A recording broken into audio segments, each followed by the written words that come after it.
Welcome back, dear viewers, to Imam Hussein TV 3. You are watching live Morning Barakah. Now, when I was younger, much younger actually, in fact, and sat through religious education in primary school, otherwise known as RE, I took a keen interest in reading through all the pages, looking for a mention of Imam Ali, looking for a mention of Khaybar, Ghadir, Imama, infallibility, and I found nothing. Of course, there were the main pillars like Tawheed and Prophet Muhammad and Hajj and Zakat, but all from what I used to call a Sunni point of view. Now, thankfully, 20 years on, we have advocates of the Shia faith pushing for the education system to adopt a more Shia-centric view of religious education. Now, here to discuss this is religious education consultant Zameer Hussain. Zameer, thank you so much for being on the show.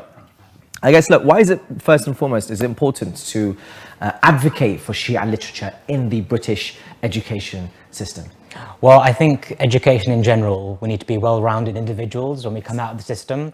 So having an awareness of diversity within religious traditions and outside of traditions is very important. So I think if you exclude certain groups, you're going to be less well-rounded. And when you do enter the world of work, university, you are going to be with ignorance, which is not a good trait to have in any person. Yeah.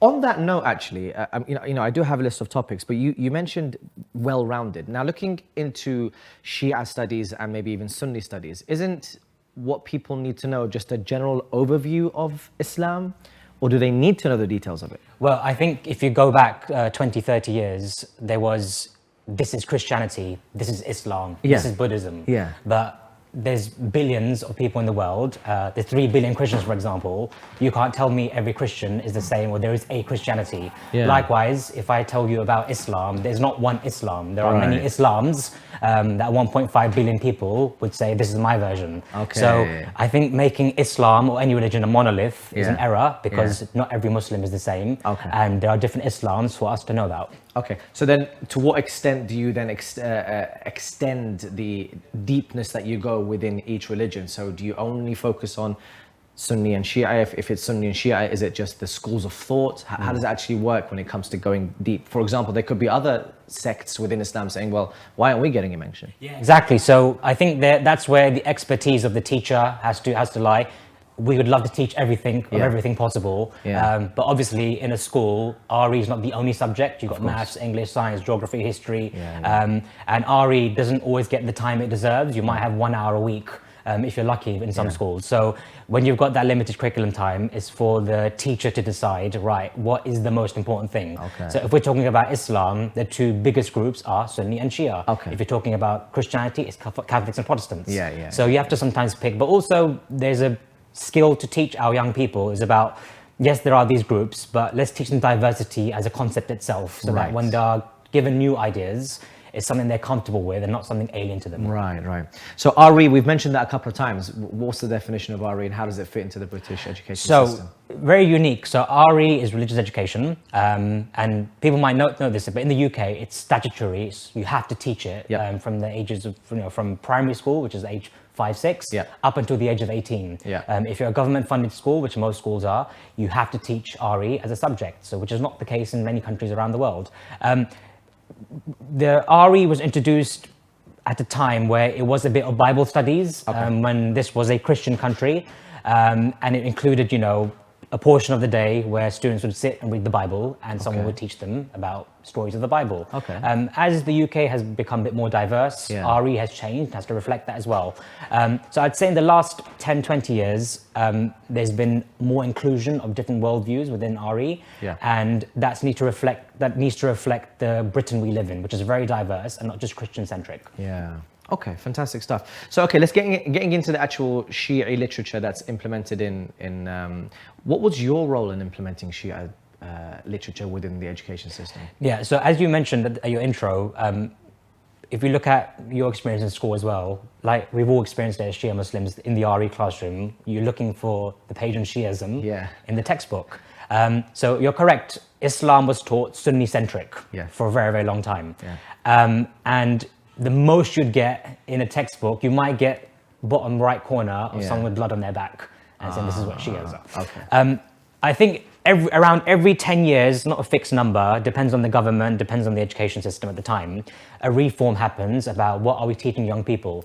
So it's around about 2016 2015-16, the government decided we need to look at RE and revamp it for the modern day. Okay. And that's where we need to credit the Al Khoi Foundation, who are very well connected with the Department of Education, as well as other people who aren't Muslim, saying, look, when it comes to Islam now, we can't just teach Sunni Islam. Yes, Sunniism is the majority, but the second majority is Shia Muslims, of which there's a big population in the UK, which we have to, consider. So what happens then in 2016, the government then publishes a guidance on if you are teaching ex-religion, so Islam, these are the things you have to teach them in school. And that's where Shi'ism got included. So Al Khoi Foundation was very big in making that happen. And that coincided where I was very early in my RE teaching career. So as someone who is quite niche, a Shia RE teacher is not very common in the UK. There are a few. That's where I got involved. The Al Khoi Foundation then got me involved, and we began to do a lot of work. For example, we wrote a textbook for teachers, which I co-authored. We did conferences, and then since then opportunities have opened where I've been all around the country and even internationally, where schools, teachers, professors have invited me to speak, to teach them about Shia Islam, so that when they teach it in school, they have an accurate representation and knowledge of it. So teachers, historically, like you mentioned yourself, they only knew Sunni Islam. So when they're being told to teach Ashura and Ghadir and Imama, they're like, what on earth is this? I need to find the right information. So that's when I was emerging as an RE teacher, and then I was helping them a lot. So not only did you teach it yourself, but obviously you had to teach the teachers, basically, for them to be able to understand what it is that's going on, and for them to give it correctly to the students. So what is it that is in the curriculum then? If you look at Shia studies, what are we looking at? Imama, infallibility, what's the actual topic? Lots of things. So again, for people outside the UK, from the ages of 14 to 16, most students do a qualification called the GCSE, which is very important to get into university and further down the line into work. Not everyone does it, but most people, it's a mainstream way of doing it. The GCSE is written by exam boards who have to create a syllabus with certain guidelines. When it comes to the study of Islam, if you are a school that teaches Islam, there are many things you have to teach. So it used to be just 5 pillars of Islam, which is your Sunni pillars of Islam. Now you've got the Furu'uddin and Usuluddin, which you have to learn in depth. You've got Ashura, Ghadir as a celebration for Shia Muslims has to come up. Infallibility does come up as well as part of Imama. So just by these 4 or 5 topics, that's a plethora of things you have to learn about, which is very new to teachers and to young people. So although it sounds like not a lot, that is still the key principle of Shi'ism that's now in the curriculum that our young people have to learn about, so that when they do go to university or further, you find that, you've probably heard stories or so about absocs in university sometimes having some horror stories where they're not being treated the right way by other people. This helps prevent that, because now all Muslims, non-Muslims going to university having some understanding of Shia Islam.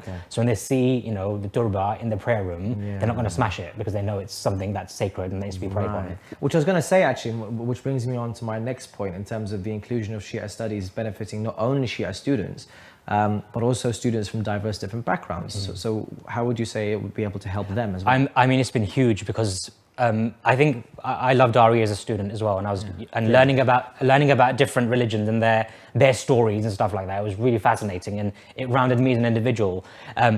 We are also aware that not every Muslim student in this country is a Shia. Most are going to be Sunni, because that's the demographic of the UK and the Muslim community. But when they do find out about, from my experience, the story of Ashura, they love it. It's like their favorite in my 10 years of teaching I've had so far. Whenever I've taught that, they've been just wowed by it. Both Muslim and non-Muslim, because the Muslim students haven't heard about it that much. For the non-Muslim, it's like a film that they've never seen before, or heard of before, or a novel they haven't heard before. The Sunni-Shia split, they find fascinating. I think post-ISIS, people began to hear of Sunni-Shia, but didn't know where it came from.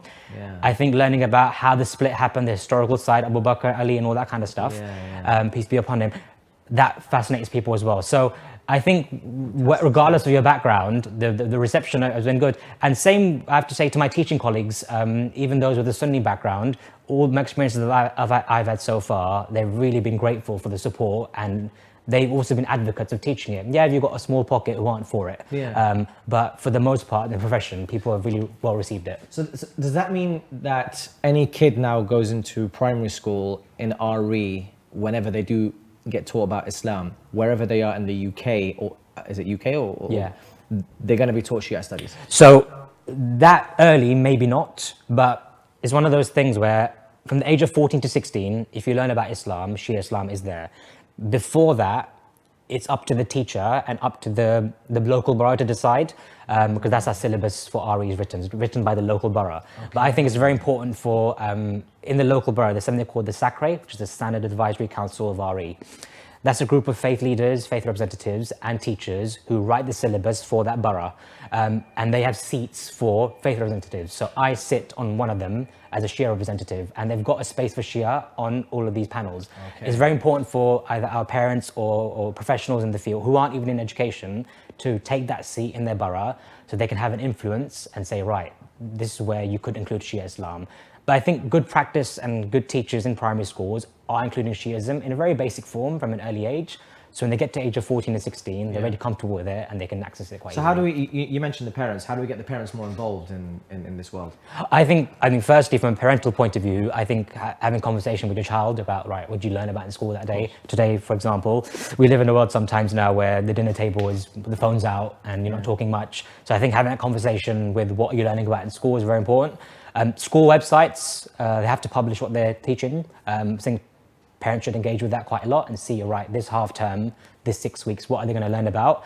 And I think doing advocacy work like this, so if there's an instance where in a school or whatever, something maybe incorrect is taught by mistake, which happens, you can be someone that contacts the school and says, look, this part, my son or daughter didn't really, this is not really what we believe in. Can you maybe, we'll teach you about this a bit more if you want.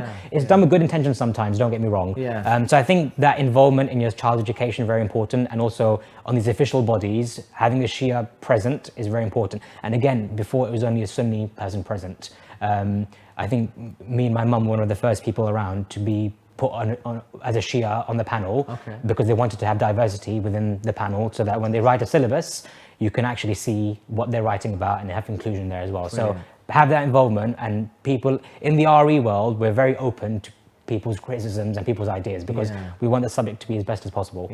Are you alone in this mission? You mentioned your mother, you mentioned Al-Khou'i. Who else is involved in? There's lots of people. I think Al-Khou'i were the main ones because they're involved in many things in the civic life. But there are many people involved. I don't want to say it's just me, but when it comes to RE, there aren't many RE teachers out there that are from a Shia background. There's not many RE teachers anyway. They're a dying breed now.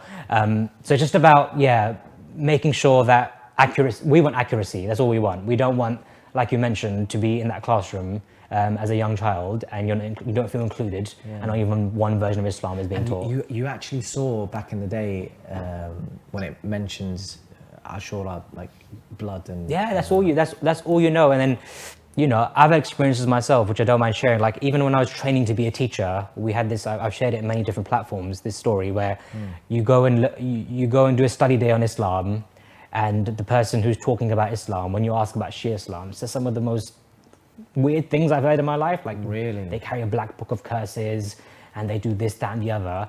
So you're like, if you're the person in charge of educating teachers and they're going to go and leave this session going to their classroom teaching this about Shia Islam, that's not correct. And I do the same for every worldview. I don't want any worldview that I teach to be misrepresented. So it's about equipping professionals, teachers, and all people with the correct knowledge, so that when we teach our young people this knowledge, they're not going to be going out to the world with misconceptions. May Allah bless your efforts, Zameer. Thank you so much for that very quick stop. I know it's a lot more detailed in terms of the work that you do, but really appreciate your time on this. And I'm definitely sure it's a bit of food for thought for a lot of our parents who are watching, inshallah, for them to be able to actually take note of what exactly is being taught in their religious education classes.